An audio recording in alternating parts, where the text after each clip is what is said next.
My S14 blew its motor. All right, that's enough, that's enough. I could just rebuild my current engine, or I could do an engine swap. But is an engine swap something you can do at home? Should you DIY or should you don't?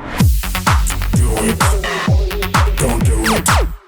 Last night I had a dream where I was on this ranch. There are horses everywhere. Not just regular horses. Big, beautiful, sturdy, buff horses. That place is called Buff Horse Ranch. Now, unfortunately, that was just a dream. But these shirts we made are 100% real and 100% cotton. Available now at donamedia.com.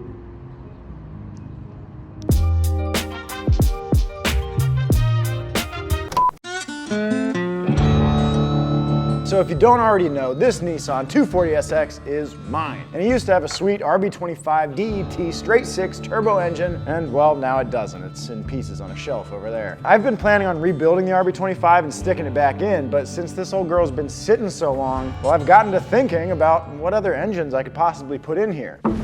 Some swaps could be easy, like an SR20. Some could be really hard, like a Ferrari swap. And if you're thinking of doing a swap, it might be tough to tell which engines are going to be harder than others to get into your car. So today, I'm going to break down engine swaps into 4 tiers, 4 levels of difficulty, so you know which tier fits in your budget, time frame, and most importantly, skill set. Now, before we go talking about what makes engine swaps different, we've got to talk about what makes them the same, what they have in common. For every engine swap, you're gonna be pulling an engine out and putting an engine in, which means the first thing you're gonna want is an engine crane, like so. Engines are heavy. Most engines lift out via the hood, so getting it out without damaging anything like your back isn't just a matter of lifting with your knees. Okay? Oh God. Don't be a hero, use a crane. Obviously, you're gonna need jack stands. You're also gonna be dealing with a lot of fluids, oil, coolant, transmission fluid, tears probably. It's okay, it's just an engine. So you'll need stuff for catching and cleaning all that stuff. The things I've mentioned so far are gonna cost you probably easily $500, and we haven't even talked about buying an engine yet. So let's talk about what kind of swap you might be doing. Tier 1, the easiest tier. This is what we like to call the same swap. This is when you're taking out an old engine and just replacing it with one that's exactly like it. So either your engine is thrashed or just isn't worth rebuilding, or like with some classic muscle cars, somebody just makes a crate motor that's a direct replacement that you can get for cheaply enough to make it worthwhile. In general, I would say that swapping a motor is actually way easier than doing an engine rebuild. You don't have to have as many specific tools, you don't have to do as many little fiddly things that can ruin the whole job. You just gotta get the big thing out and put the big thing back in. Everything should match up exactly with what you took out. You can move all your accessories over to the new engine from your old engine and then just put it back in. The only hard part about this swap is finding the exact engine you need, and I mean the exact engine you need. Our writer, Joe Weber, you may know him from the Past Gas podcast. Hey, Joe. Hey, man. Well, he recently had a shop get a new block for his 3VZ powered 4Runner, and it turned out the 3VZ block they ordered had different mounting points. They called me up and told me the engine mounts don't line up. They had accidentally put the 3VZ short block from a Camry. Oh my God. Yeah, so. It's the same engine, but it doesn't fit unless you fab up some brackets. What a pain. So for time, I'd say this tier takes a week at max, even for a beginner. And for tools, fluids, maintenance, and the actual engine, you're likely to be about, I don't know, $2,000 to $3,000 out of pocket. But as far as effort, this is as easy as swaps get. It really couldn't be easier. That's tier 1. Now on to tier 2. Tier 2 is full of what I like to call the similar swaps, the cousin swaps. These are where you swap an engine in that's really close to what came in your car, and so you only need a few things to make it work. Either it's an engine that came in your car in a different market, or it's a newer version of the same engine. When we swapped James's Corolla, that was a tier 2 swap. The 20-valve 4AGE never came in the 8.6, but the block is almost identical and has all the same mounting points as the 16-valve. So, fit really easy. A lot of JDM swaps fit into that category. This is Brian, this is his SC300, and it's got a 2J under the hood. And this would have originally had the non-turbo 2J, right? Yep, that's correct. 2JZ GTE was the most logical choice for this chassis. It's a direct drop-in, everything from a Supra drops right in, radiator, transmission. How much time did it take? Just the motor with the stock twins, everything running. I think it took about a month and a half, give or take. if the engines are so similar, then what makes Tier 2 swaps different from Tier 1? Well, it's not so much the engines and more the everything else. Things like intake piping, exhaust piping, vacuum lines, placement of stuff might need to be rerouted or reimagined to match your new engine. Now your battery's in the wrong place, being obstructed by the alternator, and you gotta put the battery somewhere else. The one issue I had originally was power steering. I had to rewire some of it just to make sure the Evo unit on the power steering actually works properly. If your swap is really a Tier 2 though, it's almost guaranteed that someone makes a bracket or a piece or has the info you need to solve the specific problem you're dealing with. What would you say the hardest part of this whole swap was? Waiting for parts to arrive. Totally understand the struggle of waiting on parts, but if that's the hardest time that you had with this, then I think you did all right. I'm sure this thing rips. It looks like you track it a lot, which is also very cool to see. You think we could hear it? Yeah, sure.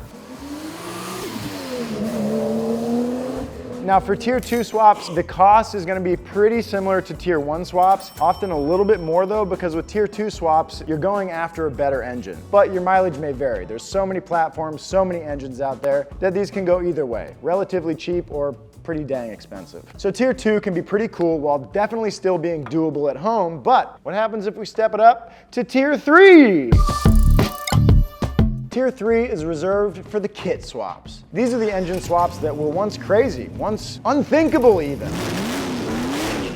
But enough people have done them now that there are kits and a whole catalog of aftermarket parts to help you finish your build. In the 90s, putting a V8 in a Miata was a pipe dream reserved for the most skilled of fabricators. But now there's companies that sell pre-made subframes, oil pans, cooling systems that all fit onto a V8 to go into a Miata. It's awesome.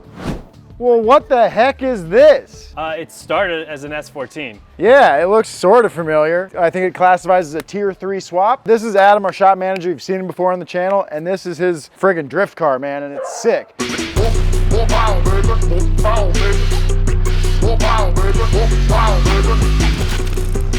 It actually started with just a basic LS2, but as the time progressed, we started putting a supercharger on it. More power means more power going to the rear wheels through the drivetrain. The power is gonna find the weak point and it's gonna start tearing It's it. gonna break it. If you're looking at a swap at this level, chances are you're talking about making more power than the car was designed to handle, which means that the parts that you aren't swapping are gonna be much more stressed. So actually we had to beef up every single suspension part and rubber bushing. We've got solid motor mounts, a transmission mount, differential, and the subframe itself. You get any vibrations? Just good vibrations.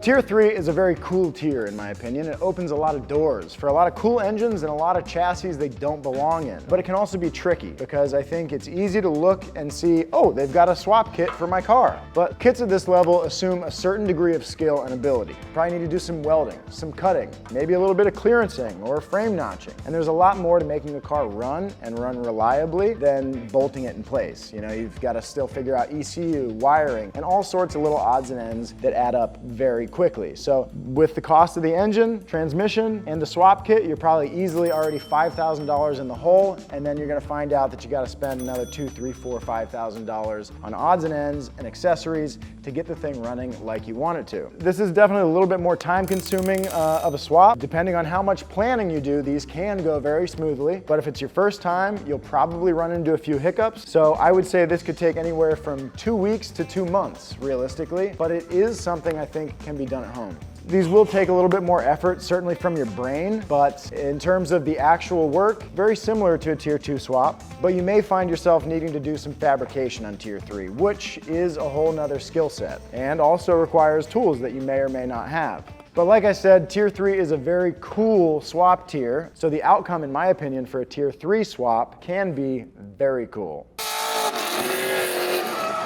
Let's say you don't have a kit. Could you still swap an engine into a car that it doesn't belong in? Well, yeah, but it's gonna be a lot of work. Tier 4 is what we call the SEMA swap. This is reserved for the craziest custom swaps out there. Nothing in this category is off the shelf or pre-built. All right, here we've got Will, who brought in his FD RX-7 to help us show off an example of a Tier 4 engine swap. Now, the FD is a great candidate for engine swaps. It's got a pretty big engine bay, and they're gorgeous cars. Basically, the swap is a 1J. The creation and then the fabrication, all this started maybe 4 years ago. Custom tubular subframe, the transmission mount's custom, the diff mount's custom, the radiator, the intercooler, the dual oil coolers, it's all custom. Yeah, and it looks like you did a really nice job, and it looks like a reliable swap. The motor, everything, the trans is great. I've blown everything around it. The turbo's already dying again, but there's another one that's over here tomorrow. Nice. I guess that's playing the game. Exactly. So first off, for a Tier 4 swap, you're gonna need the skills and tools to fabricate bracketry, mounts, intake piping, all sorts of odds and ends that you run into along the way. That means you're gonna need a MIG and probably a TIG welder, a pipe bender. I mean, you could very easily spend $5,000 to $10,000 just on tools and not even have spent any money on the engine yet. For front wheel drive cars, the half shafts should come off the transmission into the wheel bearings as level and even as possible. If you move the engine forward to clear a cross member or to not hit the firewall, that means the U-joints and the axles are gonna be working extra hard and they're gonna live a lot less long. And if other parts or just the engine bay itself is in the way, they're gonna need to move. All right, well, as much as I love, talking about cars and engine swaps and stuff, I'd kind of like to hear this thing.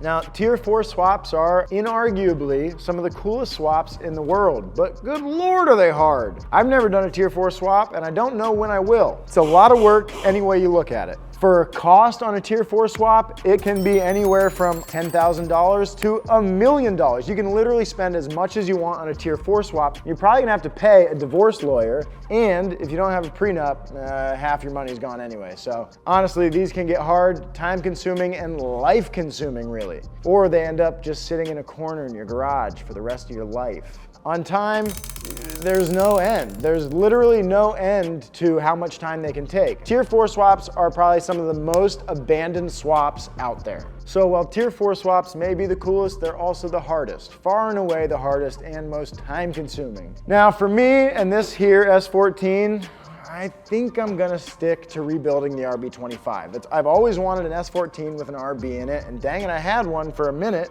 till it blew up. But I think I can rebuild the engine, and I think it'll be a good challenge and might make for some good content. But all this engine swap talk has me thinking, maybe we should swap the engine on another car of ours, or maybe two of them. Thank you guys so much for watching this episode. I hope you had a good time. I hope you learned a thing or two. Follow all the guys that came through on their Instagrams that we mentioned earlier. They'll be on the screen here too. Follow me on Instagram at Zach Jobe. Follow Donut at Donut Media. But before you go, don't forget to like this video and subscribe to the channel. And we'll see you guys later.